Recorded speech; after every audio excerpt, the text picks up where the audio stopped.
let's see. Yes. What's your favorite action movie? Like, what movie gets you really, really pumped up? Oh boy, favorite action movie. You know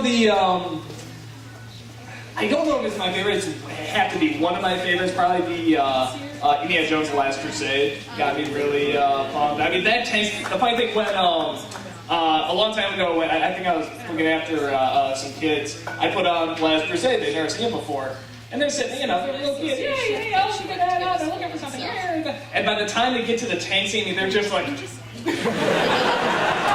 I mean, they were sitting down originally, like half of them are just standing up, like looking at. I mean, it's just like, I love action that can just so, you know, action scenes are great, but when you're drawn into them, I mean, you're just like, go. I mean, when you start getting in there too, I mean, those are great action movies. A lot of Indiana Jones movies did that. Actually, Dark Knight had a little bit of that too, and oddly enough, the Transformers movie, the Michael Bay one, it's stupid, don't get me wrong, but I really got into it. I was really into the rock music and the action scenes and stuff, so, and it's Optimus Prime, goddamn! So I was one of those people who got really sucked in with it.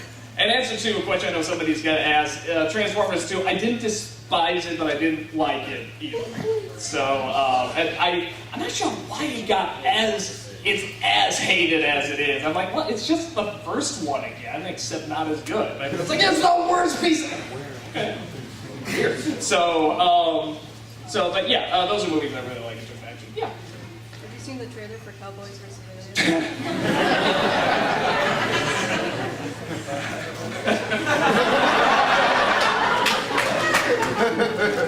I just get this vision of Harrison Ford just like, it's come to this. Come full circle, haven't we? Started with Star Wars, Indiana Jones, throw them together, you get this tripe. I have no idea what to expect from that. Just thinking of it makes me laugh.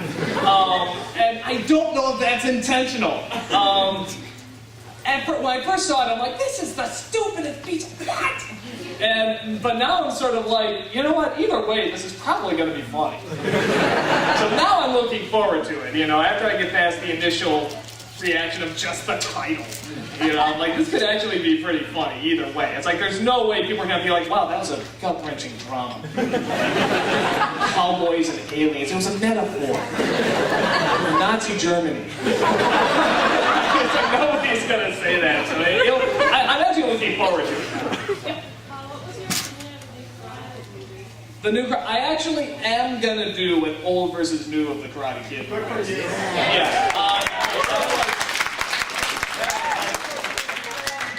Yeah, I like everyone. I saw that trailer, like Cowboys and Aliens. Alright, Will Smith's son. Oh, and Jackie Chan's Mr. Reality. It's Kung Fu now. And I was I invested in this. Actually, the stuff that didn't hold up, oddly enough, was the stuff that they had to keep from the original movie. The crazy teacher, the crazy kid. Those cliches were actually the stuff that's sort of holding it back. So I found that very interesting. So I said, this would be a good old versus new to do. So I did like it. I don't know if I liked it as much as the original. Actually, I'll wait until I do the old versus new to find out, because I have to see it back to back. So we'll see. Yeah. Just a minute. Stand here.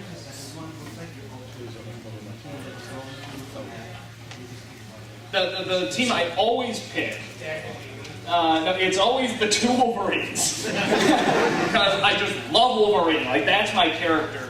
And what's the...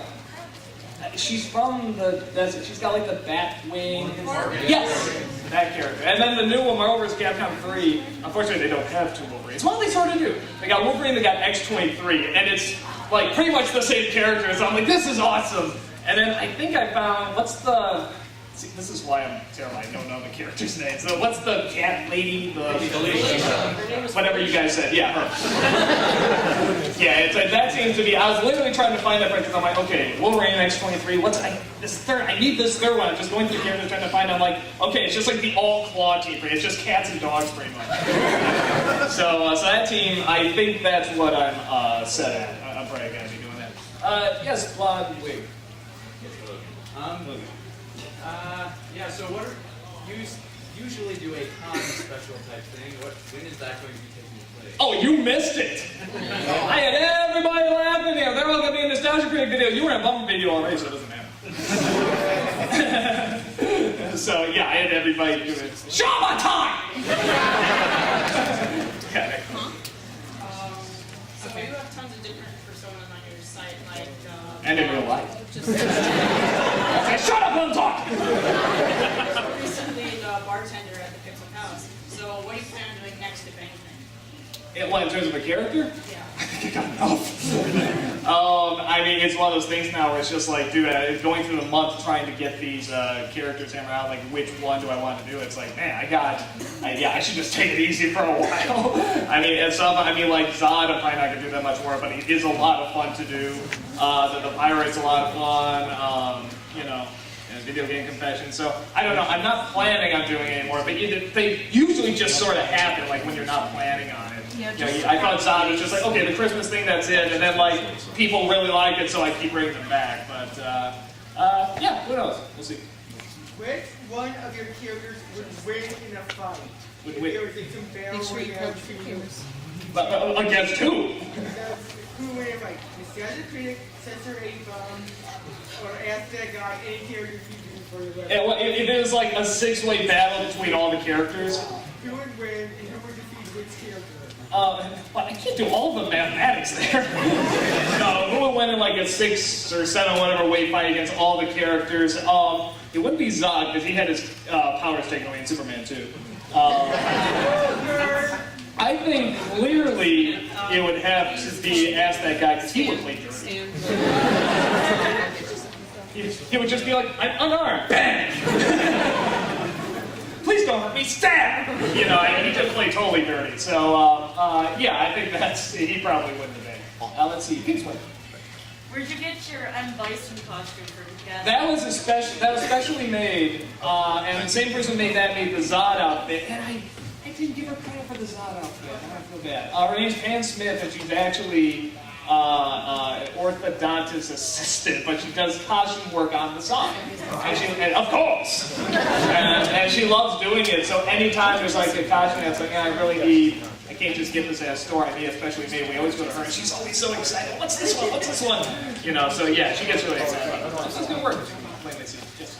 Out of all of the contributors on the website, which one just cracks you up? Like every time you get a Oh, which one's my favorite? You want me to play favorites? I don't care which one's your favorite. I just want to know. No, there's a few that, I'll be honest, I can't watch every video on the site. There's just, I gotta work, there's too many things. But there are some videos that no matter what, I'll always watch them. I'll always watch Lewis's, Linkara. I'll always watch Lindsay's. I'll always watch CR, that's Familiar Faces. Which other ones? Yeah, Spoonie I'll always watch. I would watch all of Brad's, but he spits and he has a video. And the same thing with Joe. It's just they have so many videos. It's just hard to keep up. So I say those are the ones that I always anytime they do a video. It's like, okay, I gotta watch this. No matter what, because they always give me a really good laugh. And everybody else is funny too. It's just those are the ones that particularly make you smile whenever I watch them. So yeah. Just wondering, what do you think is the advantages and disadvantages of using skits and storylines within reviews as opposed to not? Say it again. I'm sorry.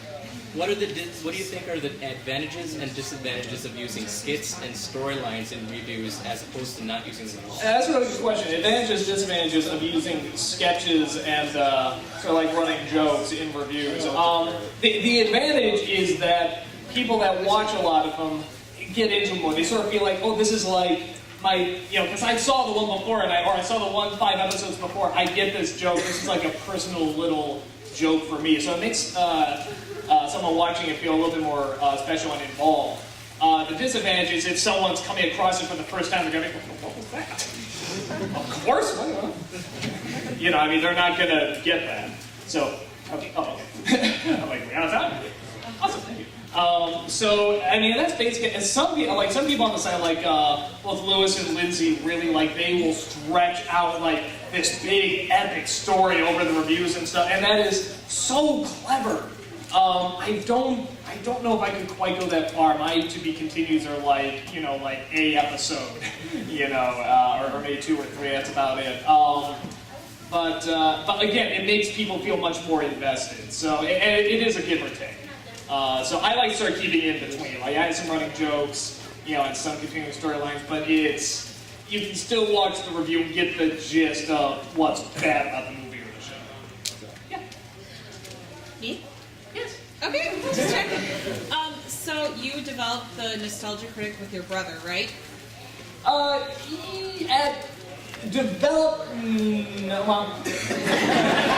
mean, we were doing this for a long time. We would watch nostalgic stuff and make fun of it. In terms of making a video, getting this costume together, going out, talking and stuff like that, I mean, that was me, but it got funnier as soon as he started watching them and writing. So,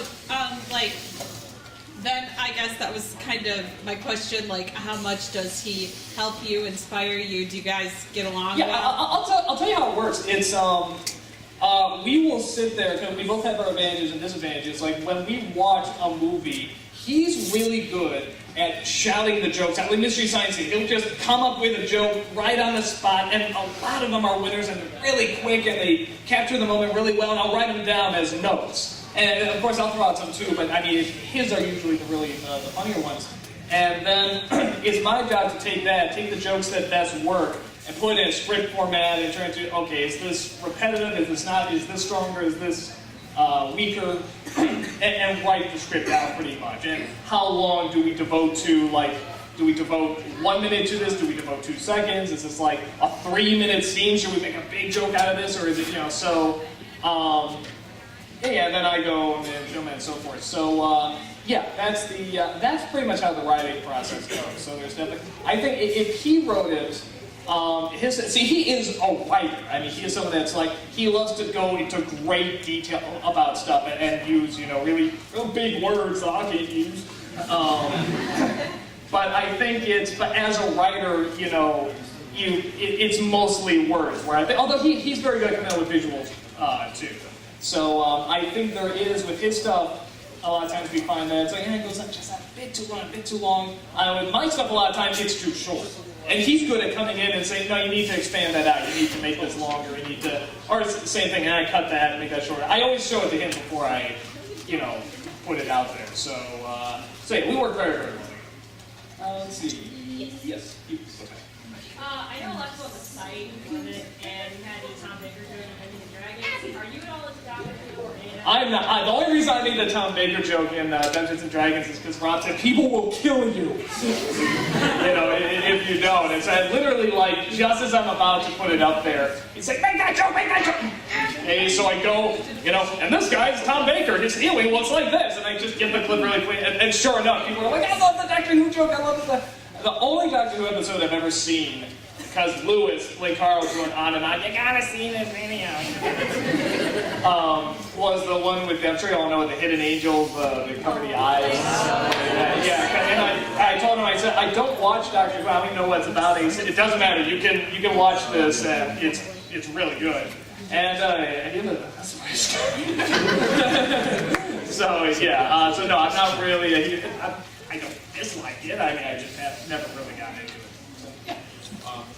What would you say is the funniest joke, segment, moment, whatever, that you had to cut out of a video that you were making and never got to actually show it? That I had to cut out. If there's something that's really, most of the stuff I cut out, it's like, it doesn't work. It's not funny. That's why it's cut out. And if it's a joke that, hey, this is funny, it just didn't quite work here, it wasn't the right time, I'll use it for like another review. So I can't think of any that were like, wow, that was really funny. There was one that I missed in Kick-Assia when I think it's after I talked to the Cinema Snob about my evil, plan to take over the world, of course! To whatever, have the dynamite blow up everybody if things don't go right. And what I was gonna have is I go, I love our little chat, and I get up and leave, and then Lindsay, as the vice president, was gonna have piano wire try to get me. And then she goes, damn it! And it's like, I really regret not having that joke. I just forgot it. I just forgot to put it in. It's just like, dude, that was a good joke. Though it is great going from that nice little smile. I love our little chat, and Brad just going, he's nuts. So that worked.